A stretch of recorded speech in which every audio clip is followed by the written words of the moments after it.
ஒரு வெங்காயம், பெரிய வெங்காயம், 2 தக்காளி, பச்சை மிளகாய் 4 பச்சை மிளகாய், 4 பூண்டு எடுத்திருக்கேன். பச்சை மிளகாய் நடுவில் கீறி வச்சுருக்கேன். நான் பூண்டையுமே குறுகலாக நறுக்கி வச்சுருக்கேன்.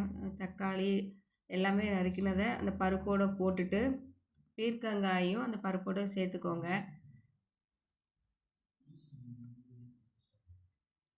பருப்போடு சேர்த்துக்கிட்டு கொஞ்சம் தேவையான அளவு தண்ணி ஊற்றிக்கோங்க. தண்ணி ஊற்றி அது கூட ஒரு கொஞ்சம் தேவையான அளவு மஞ்சப்பொடி, உப்பு பொடி, அந்த காயிலெல்லாம் அந்த உப்பு சேரணுங்கிறதுக்காக வேகும் போதே கொஞ்சம் உப்பு போட்டுட்டா அந்த காயிலெல்லாம் உப்பு வந்து சேர்ந்துடும். எல்லாம் போட்டு கலந்து விட்டுக்கிட்டு எனக்கு கொஞ்சம் தண்ணி கம்மியாக இருக்க மாதிரி தோணுச்சு. ஏன்னா பருப்பு அடி பிடிச்சிடக்கூடாதுன்ட்டு நான் கொஞ்சம் தண்ணி எக்ஸ்ட்ரா சேர்த்துக்கிட்டேன். தேவையான அளவு தண்ணி சேர்த்துக்கோங்க. வேணால் பீர்க்கங்காயும் தண்ணி விடும், அதனால் ரொம்ப சேர்த்துட்டா பருப்பு வந்து கட்டி பருப்பாக இருக்காது, பப்பு சாறு ஆயிரும். இது நம்ம ஓரளவுக்கு கட்டியாக தான் பருப்பு வைக்க போகிறோம். அப்போ தான் சாதத்தில் நல்லா நெய் விட்டு சாப்பிட்டோன்னா சூப்பராக இருக்கும்.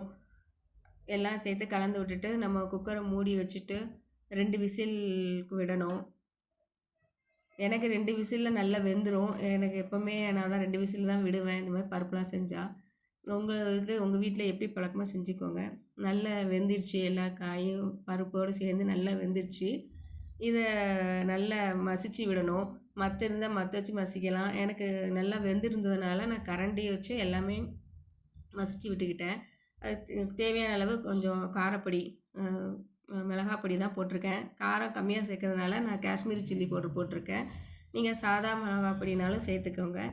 அது தேவையான அளவு உப்பு போட்டுட்டு நல்லா கொதிக்க விடணும். அந்த பச்சை வாசனை எல்லாம் போக வரைக்கும் நல்லா கொதிக்க விட்டுட்டு நல்லா தரன்னு கொதித்ததுக்கப்புறம் அதில் தாளிக்கிறது வந்து கடுகு, ஜீரகம், மிளகாய் வத்தல், கருவேப்பிலை எல்லாமே நல்லெண்ணெயில் விட்டு தாளித்து அதில் சேர்த்துட்டோம்.